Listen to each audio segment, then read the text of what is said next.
மக்கள் இந்த ஒரு பதிவில் நம்ம என்ன பார்க்க போகிறோம்னா, ஒரே ஒரு கதை மட்டும் உங்கள்கிட்ட நான் ஷேர் பண்ணிக்கணும்னு நினைக்கிறேன்.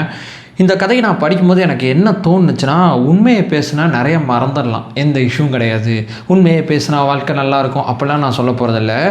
இந்த ஆங்கிளில் யோசிச்சு பாருங்களேன். உண்மையை பேசினா இப்படி ஒரு பயன் இருக்குது அப்படிங்கிறது இது நாள் வரைக்கும் எனக்கு தெரியாது இந்த கதையை படிக்கிறதுக்கு முன்னாடி.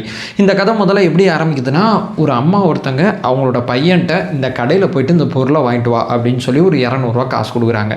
இந்த 200 காசுக்கு அந்த அம்மா சில பொருள் சொல்லியிருக்காங்க. இவர் கடைக்கு போயிட்டு அந்த பொருளை வாங்கிட்டு வரணும். இதுதான் இங்கே ரோலு. இவர் இப்போ அந்த காசை வாங்கிட்டு அந்த கடைக்கு போகிறாப்புல.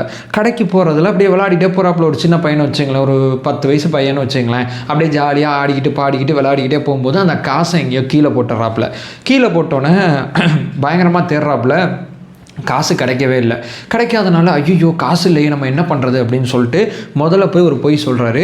அந்த கடையில் போய்ட்டு அம்மா சொல்கிற ஜாமான்லாம் அப்படியே பதட்டமாக வாங்கிட்டு, காசு அம்மா தருவாங்க கணக்கில் வச்சுங்க அப்படின்னு சொல்லிட்டு அந்த தம்பி வந்து அவங்க அம்மா பேரை சொல்லி அந்த பொருளை வாங்கிட்டு வந்துட்டாப்புல. வீட்டுக்கு வந்தோடனே அம்மாட்ட வந்து சொல்கிறாப்புல, அம்மா என்னப்பா எங்கப்பா 200 கொடுத்தனே, மிச்ச காசு எங்கப்பா அப்படின்னு கேட்டால், அம்மா மிச்ச காசு அந்த கடையிலே விட்டம்மா, நான் மறுபடியும் போய் வாங்கிட்டு வந்துடுறேன்னு சொல்லி மறுபடியும் அந்த கடைக்கு போகிறாப்புல. அண்ணே ஒரு 50 ரூபா மட்டும் எனக்கு கொடுங்கண்ணே, அதையும் கணக்கிலே சேர்த்துங்க அப்படின்னு சொல்லி ரெண்டாவது போய் சொல்கிறாப்புல. ரெண்டாவது போய் சொல்லி அந்த காசை வாங்கிட்டு வந்து அம்மாட்ட கொடுத்துட்றாப்புல.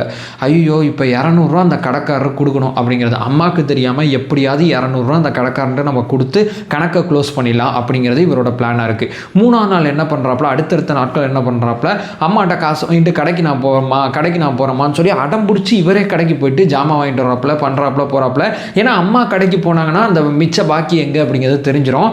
அதனால தன்னோட வேலையெல்லாம் ஒரு பக்கம் இருந்தாலும் விளையாட்டுகளாட்டெல்லாம் தள்ளி வச்சுட்டு இந்த 200 ரூபா காசை நம்ம தொலைச்சது வீட்டுக்கு தெரிஞ்சால் நம்மளை கொன்றுவாங்கன்னு சொல்லி பயந்து ஒரு 3-4 நாளைக்கு இவரே கடைக்கு போகிறாப்புல. அம்மா கொடுக்குற காசுக்கு ஜாமான் வாங்கிட்டு வராப்புல. இது தொடர்ச்சியாக நடந்துக்கிட்டே இருக்குது. அம்மாவுக்கு ஒரு மாய் வந்து என்னடா பையன் வித்தியாசமாக ஏதோ ஒன்று பண்ணுறான் அப்படிங்கிற மாதிரி இருக்குது. கடைக்காரனுக்கும் இந்த பையன் இப்படிலாம் கடைக்கு வரமாட்டானே, பாக்கி நம்ம கேட்குறதுக்கு அவங்க அம்மா வந்தாங்கன்னா கேட்கலாம், சின்ன பையன்ட்ட என்னத்தை பாக்கி கேட்குறது அப்படின்னு சொல்லிட்டு அந்த கடைக்காரன் கேட்காம இருக்கார். இப்படியே போயிட்டே இருக்குது. இந்த 200 ரூபா காசுக்கு என்ன பண்ணலாம் அப்படின்னு யோசிச்சுட்டே இருக்கும்போது வீட்டில் இருக்கிற ஏதோ ஒரு காசை எடுத்து குத்தலாமா அப்படின்னு சொல்லி அந்த போய் 200 ரூபா காசை தொலைச்சதுனால அடுத்த லேயர் எங்கே போகிறாரு, திருடலாம் அப்படிங்கிற லேயருக்கு அந்த சின்ன பையன் போகிறாப்புல. வீட்டில் இருக்கிற காசெல்லாம் எடுத்துக்கிட்டு ஏதாவது பண்ணிக்கிண்ணி எப்படியாவது கொண்டே கொடுத்துடலாம் அப்படிங்கிறப்போ ஒரு காசை எடுக்கிறாப்புல. ஒரு காசை எடுத்து போய் கடையில் கொடுத்து அம்மா இதை கொடுக்க சொன்னாங்க அப்படின்னு சொல்லி கொடுக்குறாப்புல. அந்த காசு கிழிஞ்ச காசாக இருக்குது. இந்த சின்ன பையனுக்கு கிழிஞ்ச காசு செல்லாதுங்கிறது தெரியல. கொடுத்துட்றாப்புல. கடைக்காரனும் ஒரு மாய் வந்து அந்த காசை வாங்கிட்டு சரிப்பா கணக்கு அடிச்சிட்றேன்னு சொல்லி அடிச்சிட்டாப்புல. அதுக்கப்புறம் அந்த பையன் அப்பாடா எப்படியோ எல்லாருக்கும் தெரியாமல் எப்படியோ இது நம்ம சாயிச்சிட்டோம் அப்படின்னு சொல்லிட்டு தொடர்ச்சி அப்படியே ஜாலியாக இருக்காப்புல. இருந்தாலும் அம்மா ஒரு 3-4 நாளைக்கு கடைக்கு போக விடாமல் நம்மளே மேனேஜ்மெண்ட் பண்ணுவோம். ஏன்னா அம்மா போயிட்டாங்கன்னா ஒரு வேளை அந்த பாக்கி கீக்கி அப்படிங்கிற விஷயம் அந்த கடைக்காரர் மறக்கிற அளவுக்கு நம்ம அந்த வேலையை பார்ப்போம்னு சொல்லி இவரே மறுபடியும் கடைக்கு போகிறாப்புல வர்றாப்புல இது தொடர்ச்சியாக நடந்துக்கிட்டே இருக்குது. அவங்க அம்மாவுக்கு திடீர்னு ஒரு பெரிய சந்தேகம் வந்துடுச்சு. டைரெக்டாக அந்த கடைக்காரன் ஏதோ பண்ணுறானோ, ஏதோ தப்பு பண்ணுறானோ அப்படின்னு சொல்லி கடைக்காரன்ட்ட டைரெக்டாக அந்த பையனை எங்கேயோ போகிறப்போ நம்ம அந்த பையனுக்கு தெரியாமல் கடையை போய் மீட் பண்ணலாம்னு சொல்லி கடையை போய் மீட் பண்ணுறாப்புல. என்ன நடந்தது அப்படிங்கிறத கேட்குறாப்புல. இந்த மாதிரி உங்கள் பையன் வந்து 200 ரூபா காசை வந்து கணக்கு வச்சுக்கன்னு சொன்னாப்புல. ஒரு 5 நாளில் திருப்பி கொண்டு வந்து கொடுத்தாப்புல. அந்த காசு கிழிஞ்ச காசாக இருந்துச்சு அப்படிங்கிற விஷயத்த சொல்லிட்டாப்புல. எல்லா உண்மையுமே அவர்கிட்ட சொல்லிட்டாரு. என்னாச்சுமா என்ன ஏதுன்னு கேட்கும்போது, இல்லைங்க சும்மா தெரிஞ்சுக்கிறதுக்காண்டி கேட்டேன் அப்படின்னு சொல்லிட்டு இவர் இந்த அம்மா வந்து அந்த டீட்டெயில் எல்லாத்தையும் வாங்கிட்டு வீட்டுக்கு போயிடுறாப்புல. வீட்டுக்கு போயிட்டு அவங்க அப்பா இருக்கார்ல, இந்த பையனோட அப்பா, அவர்கிட்ட வந்து இவங்க அம்மா சொல்கிறாங்க இந்த மாதிரி இங்கே இப்படிலாம் நடந்துச்சு அப்படின்னு சொல்லும்போது அவங்க அப்பா வந்து பையனுக்கு இந்த ஒரு விஷயத்தை எப்படியாவது நம்ம சொல்லி கொடுத்துட்டோம்னா ரொம்ப ஈஸியே அப்படின்னு சொல்லிட்டு இந்த பையன்கிட்ட வந்து குறுக்கு விசாரணை பண்ணுறாப்புல. இங்கே ஒரு 200 ரூபா வச்சேனே, அந்த 200 ரூபாய் நீ பார்த்தியான்னு கேட்குறாப்புல. பையனுக்கு ஒரு மாதிரி பதட்டமாக இருக்குது. கடைக்காரன்ட்ட நம்மளாம் வீட்டில் எதுவும் பாக்கி கீக்கி வச்சு பழக்கம் கிடையாதுல்ல அப்படின்னு அடுத்த விஷயத்த சொல்கிறாப்புல. ஐயோ அப்பா எதுவும் கண்டுபிடிச்சிட்டாரோ, அம்மாவுக்கு தெரியாத ஒரு விளையாட்டை விளாண்டோம், அப்பாவுக்கு எதுவும் தெரிஞ்சிருச்சான்னு சொல்லி ஒரு மாதிரி பயப்படுறாப்புல. அப்பா அடுத்தடுத்த விஷயங்கள் சொல்லும்போது பையனோட பாக்கெட்லேருந்து ஓட்டக்கிட்டே இருக்காப்பா, எதுவும் காசு கீசு எதுவும் கீழே விழுகுமா அப்படின்னு கேட்கும்போது ஐயோ அப்பா சம்பவ இடத்துக்கு வந்துட்டான்னு சொல்லி இந்த பையன் வந்து லைட்டாக யோசிக்கிறாப்புல. எதையுமே அந்த பையன்கிட்ட கேட்கல. வீட்டுக்குள்ளே அப்பாவும் அவங்க அம்மாவும் 2 பேரும் மட்டும் பேசிக்கிட்டே இருக்காங்க.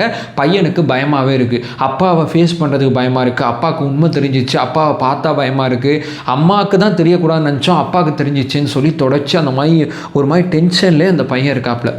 ஒரு நாள் அவங்க அப்பா கூப்பிட்டு சொல்கிறாரு, தம்பி ஏன்டா போய் சொன்னேன் அப்படின்னு சொல்லி கேட்டாப்புல. இல்லை நீங்கள் அடிப்பீங்க அப்படின்னால தான் நான் பொய் சொல்லிட்டேன் அப்படின்னு சொன்னேன். இப்போது நீ ஒரே ஒரு பொய் சொல்லடா, நீ எத்தனை பொய் சொல்லிக்கிற தெரியுமா? பொய் உங்கள் அம்மாட்ட சொல்லியிருக்க, 2வது பொய் அந்த கடைக்காரன்ட்ட சொல்லியிருக்க, 3வது பொய் இந்த பொய்யை மறைக்க திருடி இருக்க, 4வது பொய் வீட்டில் வந்து இது மாட்டிக்கூடாது அப்படிங்கிறதுக்காண்டி ஒரு மாதிரி 10 நாளாக இந்த கடை மேட்ரு வீட்டில் தெரியக்கூடாதுன்னு சொல்லி உன்னோட கவனம் படிப்பில் இல்லை, எங்கேயுமே இல்லை, இந்த விஷயத்தில் மட்டுமே இருக்குது. ஒரே ஒரு 200 காசை தொலைச்சதுக்கு ஏன்டா இவ்வளோ போய் சொல்கிற? இதுவே நீ உண்மையை சொல்லியிருந்தா, அம்மா நான் போனேம்மா 200 காசு தொலைஞ்சு போச்சுமா, ரோட்டில் போட்டோமா அப்படிங்கிற உண்மையை சொல்லிட்டா இந்த உண்மையை நீ மறந்துடலாம். யார்கிட்ட போய் என்ன சொன்ன, இவர்கிட்ட என்ன சொன்ன, அவர்கிட்ட என்ன சொன்ன ஞாபகம் வச்சுக்க வேண்டிய அவசியமே கிடையாது. எங்கேயாவது நீ போய் சொல்லிட்டனாவோ ஒரு 10 நாளைக்கு முன்னாடி ஏதோ ஒரு உண்மை நீ சொல்லிட்டினா அதை ஞாபகம் வைக்க வேண்டிய அவசியம் இல்லை.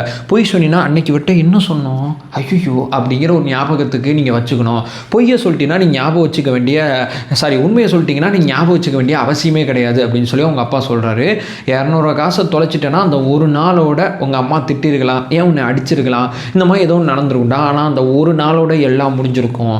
இப்போ நீ ஒரு 10-12 நாளாக திருட்டு லெவலுக்கு போயிட்ட பார்த்தியா, ஒரு பொய்யை மறைக்க எத்தனை பொய் சொல்கிற பார்த்தியா. இதுக்கு தான் சொல்கிறேன், பொய்யை ஞாபகம் வச்சுக்க முடியாது. 2வது பொய்யை ரொம்ப நாளைக்கு மறக்க முடியாது. பொய்யை நீ வந்து மறைக்க ஏதாவது ட்ரை பண்ணிக்கிட்டே இருந்தீங்கன்னா அது உன்னை தாண்டி எப்படியாவது வெளியே வந்துடும். ஸோ உண்மையை பேசினீங்கன்னா நீ மறந்துடலாம் அப்படிங்கிற ஒரு விஷயத்த அந்த சின்ன பையனுக்கு, அந்த 10 வயசு பையனுக்கும் அவங்க அப்பா ரொம்ப சிம்பிளாக சொல்கிறாரு. நீ மிகைப்படுத்தவும் எதையும் சொல்ல தேவையில்லை, பொய்யும் சொல்ல தேவையில்லை, உள்ளது உள்ளபடி சொல்லிட்டீங்கன்னா அப்படியே நிம்மதியாக இருக்கலாம்டா. உங்கள் அப்பா ரொம்ப வருஷமாக இதை தான் ஃபாலோ பண்ணுறேன், எங்கள் அப்பா எனக்கு சொல்லிக் கொடுத்தாரு, நான் உனக்கு சொல்லிக் கொடுத்துட்றேன்.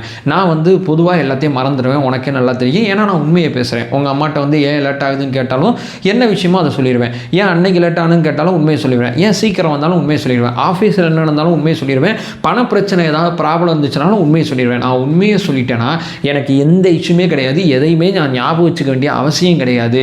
பொய் சொன்னால் தான் ஞாபகம் வச்சுக்கணும் அப்படிங்கிற விஷயத்த அந்த பையனுக்கு அழகாக தட்டி கொடுத்து, இனிமேல் அதை பண்ணாத, இது உனக்கு ஃபஸ்ட் அண்ட் லாஸ்ட்டாக இருக்கட்டும் அப்படின்னு சொல்லி ரொம்ப தெளிவாக சொல்லிட்டாப்புல. நல்லா யோசிச்சு பார்த்தீங்கன்னா உண்மையை நம்ம பேச ஆரம்பித்தோம்னா பெருசாக எதையும் ஞாபகம் வச்சுக்க வேண்டிய அவசியம் இல்லை. நம்ம பேசுகிறது அத்தனையுமே உண்மை தான், யார்ட்டையுமே எங்கேயுமே மாட்ட மாட்டோம். பொய்யை சொன்னால் தான் பயந்து ஞாபகம் வச்சுக்கிட்டே வாழணும் அப்படிங்கிறது இந்த கதையிலேருந்து நான் டேக் அவேவாக எடுத்துக்கிறேன். மேபி நீங்களும் எடுத்துக்கிட்டால் கொஞ்சம் நல்லா இருக்குங்கிறது எனக்கு தோணுது. ஸோ ஓவரால் நம்ம சேனலில் தொடர்ச்சியாக ஃபாலோ பண்ணிங்கன்னா செல்ஃப் இம்ப்ரூவ்மெண்ட் சார்பாக ஏகப்பட்ட விஷயங்களை தொடர்ச்சியாக பார்த்துக்கிட்டு இருக்கோம். என்னோட சேர்ந்து இந்த பயணத்தை நீங்களும் மேற்கொண்டீங்கன்னா ரொம்ப சந்தோஷமாக இருக்கும். சேனலை சப்ஸ்கிரைப் பண்ணி தொடர்ந்து சப்போர்ட் பண்ணுங்கள். அதை சொல்லிட்டு இந்த வீடியோ என் பண்ணிக்கிறேன். நம்மளோட ஒரே நோக்கம் அறியாமை அகற்ற வேண்டும், அறியாமை அகற்றப்பட வேண்டும். Thank you so much.